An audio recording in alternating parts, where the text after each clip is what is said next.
أعوذ بالله من الشيطان الرجيم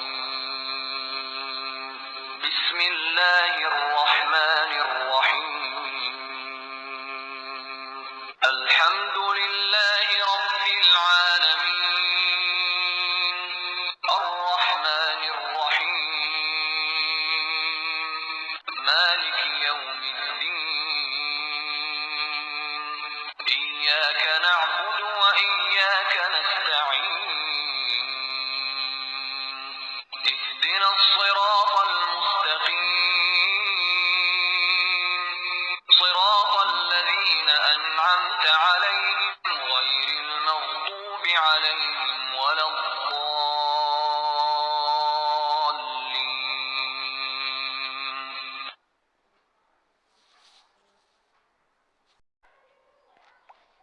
أعوذ بالله من الشيطان الرجيم پناہ مانگتا ہوں اللہ کی شیطان مردود سے۔ بسم الله الرحمن الرحيم اللہ کے نام سے جو رحمان اور رحیم ہے۔ فاتحہ نام، اس کا نام الفاتحہ اس کے مضمون کی مناسبت سے ہے۔ فاتحہ اس چیز کو کہتے ہیں جس سے کسی مضمون یا کتاب یا کسی شے کا افتتاح ہو۔ دوسرے الفاظ میں یوں سمجھیے کہ یہ نام دیباچہ اور آغاز کلام کا ہم معنی ہے۔ زمانہ نزول، یہ نبوت محمدی کے بالکل ابتدائی زمانے کی صورت ہے، بلکہ معتبر روایات سے معلوم ہوتا ہے کہ سب سے پہلی مکمل صورت جو محمد صلی اللہ علیہ وسلم پر نازل ہوئی وہ یہی ہے۔ اس سے پہلے صرف متفرق آیات نازل ہوئی تھیں جو سورہ علق، سورہ مزمل اور سورہ مدثر وغیرہ میں شامل ہیں۔ مضمون، دراصل یہ سورہ ایک دعا ہے جو خدا نے ہر اس انسان کو سکھائی ہے جو اس کی کتاب کا مطالعہ شروع کر رہا ہو۔ کتاب کی ابتدا میں اس کو رکھنے کا مطلب یہ ہے کہ اگر تم واقعی اس کتاب سے فائدہ اٹھانا چاہتے ہو تو پہلے خداوند عالم سے یہ دعا کرو۔ انسان فطرتاً دعا اسی چیز کی کیا کرتا ہے جس کی طلب اور خواہش اس کے دل میں ہوتی ہے، اور اسی صورت میں کرتا ہے جبکہ اسے یہ احساس ہو کہ اس کی مطلوب چیز اس ہستی کے اختیار میں ہے جس سے وہ دعا کر رہا ہے۔ پس قرآن کی ابتدا میں اس دعا کی تعلیم دے کر گویا انسان کو یہ تلقین کی گئی ہے کہ وہ اس کتاب کو راہ راست کی جستجو کے لیے پڑھے، طالب حق کسی ذہنیت لے کر پڑھے اور یہ جان لے کہ علم کا سرچشمہ خداوند عالم ہے، اس لیے اسی سے رہنمائی کی درخواست کر کے پڑھنے کا آغاز کرے۔ اس مضمون کو سمجھ لینے کے بعد یہ بات خود واضح ہو جاتی ہے کہ قرآن اور سورہ فاتحہ کے درمیان حقیقی تعلق کتاب اور اس کے مقدمے کا سا نہیں بلکہ دعا اور جواب دعا کا سا ہے۔ سورہ فاتحہ ایک دعا ہے بندے کی جانب سے اور قرآن اس کا جواب ہے خدا کی جانب سے۔ بندہ دعا کرتا ہے کہ اے پروردگار میری رہنمائی کر، جواب میں پروردگار پورا قرآن اس کے سامنے رکھ دیتا ہے کہ یہ ہے وہ ہدایت اور رہنمائی جس کی درخواست تو نے مجھ سے کی ہے۔ اسلام جو تہذیب انسان کو سکھاتا ہے اس کے قواعد میں سے قاعدہ یہ بھی ہے کہ وہ اپنے ہر کام کی ابتدا خدا کے نام سے کرے۔ اس قاعدے کی پابندی اگر شعور اور خلوص کے ساتھ کی جائے تو اس سے لازماً 3 فائدے حاصل ہوں گے۔ ایک یہ کہ آدمی بہت سے برے کاموں سے بچ جائے گا، کیونکہ خدا کا نام لینے کی عادت اسے ہر کام شروع کرتے وقت یہ سوچنے پر مجبور کر دے گی کہ کیا واقعی میں اس کام پر خدا کا نام لینے میں بجانب ہوں۔ دوسرے یہ کہ جائز اور صحیح اور نیک کاموں کی ابتدا کرتے ہوئے خدا کا نام لینے سے آدمی کی ذہنیت بالکل ٹھیک سمت اختیار کر لے گی اور وہ ہمیشہ صحیح ترین نقطے سے اپنی حرکت کا آغاز کرے گا۔ تیسرا اور سب سے بڑا فائدہ یہ ہے کہ جب وہ خدا کے نام سے اپنا کام شروع کرے گا تو خدا کی تائید اور توفیق اس کے شامل حال ہوگی، اس کی صحیح میں برکت ڈالی جائے گی اور شیطان کی فساد انگیزیوں سے اس کو بچایا جائے گا۔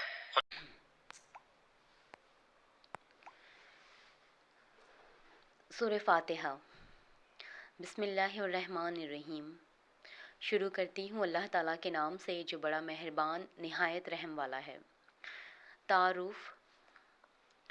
سورہ فاتحہ نہ صرف قرآن مجید کی موجودہ ترتیب میں سب سے پہلی سورت ہے بلکہ یہ پہلی وہ سورت ہے جو مکمل طور پر نازل ہوئی۔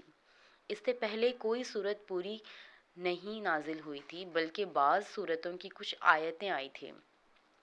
اس صورت کا قرآن کریم کی شروع میں رکھنے کا منشا بظاہر یہ ہے کہ جو شخص قرآن کریم سے ہدایت حاصل کرنا چاہتا ہے اسے سب سے پہلے اپنے خالق و مالک کی صفات کا اعتراف کرتے ہوئے اس کا شکر ادا کرنا چاہیے اور ایک حق کی طلبگار کی طرح اسی سے ہدایت مانگنی چاہیے۔ چنانچہ اس میں بندوں کو وہ دعا سکھائی گئی ہے جو ایک طالب حق کو اللہ سے مانگنی چاہیے، یعنی سیدھے راستے کی دعا۔ اس طرح اس صورت میں صراط مستقیم یا سیدھے راستے کی جو دعا مانگی گئی ہے وہ پورا قرآن اس کی تشریح ہے کہ وہ سیدھا راستہ کیا ہے۔ عربی کے قاعدے سے رحمان کے معنی ہے وہ ذات جس کے رحمت بہت وسیع ہو، یعنی اس رحمت کا فائدہ سب کو پہنچتا ہو، اور رحیم کے معنی ہے وہ ذات جس کی رحمت بہت زیادہ انٹینسو ہو، یعنی جس پر ہو مکمل طور پر ہو۔ اللہ تعالیٰ کی رحمت دنیا میں سب کو پہنچتی ہے جس سے مومن کافر سب فیض یاب ہو کر رزق پاتے ہیں اور دنیا کی نعمتوں سے فائدہ اٹھاتے ہیں، اور آخرت میں اگرچہ کافروں پر رحمت نہیں ہوگی لیکن جس کسی پر یعنی مومنوں پر ہوگی مکمل ہوگی کہ نعمتوں کے ساتھ کسی تکلیف کا کوئی شائبہ نہیں ہوگا۔ رحمان اور رحیم کے معنی میں جو یہ فرق ہے اس کو ظاہر کرنے کے لیے رحمان کا ترجمہ سب پر مہربان اور رحیم کا ترجمہ بہت مہربان کیا گیا ہے۔ سورہ فاتحہ کی پہلی آیت کا ترجمہ سب تعریف اللہ تعالیٰ کے لیے ہے جو تمام جہانوں کا پالنے والا ہے۔ اگر آپ کسی عمارت کی تعریف کریں تو در حقیقت وہ اس کے بنانے والے کی تعریف ہوتی ہے، لہٰذا اس کائنات میں جس کسی چیز کی تعریف کی جائے وہ بالآخر اللہ تعالیٰ ہی کی تعریف ہے، کیونکہ وہ چیز اسی کی بنائی ہوئی ہے۔ تمام جہانوں کا پروردگار کہہ کر اس کی طرف ہی اشارہ کیا گیا ہے۔ انسانوں کا جہان ہو یا جانوروں کا، سب کی تخلیق اور پرورش اللہ تعالیٰ ہی کا کام ہے، اور ان جہانوں میں جو کوئی چیز قابل تعریف ہے وہ اللہ تعالیٰ کی تخلیق اور شان ربوبیت کی وجہ سے ہے۔ الرحمن الرحیم، بڑا مہربان نہایت رحم کرنے والا۔ مالکی یوم الدین، بدلے کے دن یعنی قیامت کے دن کا مالک ہے۔ روز جزا کا مطلب ہے وہ دن جب تمام بندوں کو ان کے دنیا میں کیے ہوئے اعمال کا بدلہ دیا جائے گا۔ یوں تو روز جزا سے پہلے بھی کائنات کی ہر چیز کا اصلی مالک اللہ تعالیٰ ہے، لیکن یہاں خاص طور پر روز جزا کے مالک ہونے کا ذکر اس لیے کیا گیا کہ دنیا میں اللہ تعالیٰ نے ہی انسانوں کو بہت سی چیزوں کا مالک بنایا ہوا ہے۔ یہ ملکیت اگرچہ ناقص اور عارضی ہے، تاہم ظاہری صورت کے لحاظ سے ملکیت ہی ہے، لیکن قیامت کے دن جب اللہ تعالیٰ جزا و سزا کا مرحلہ آئے گا تو یہ ناقص اور عارضی ملکیتیں بھی ختم ہو جائیں گی۔ اس وقت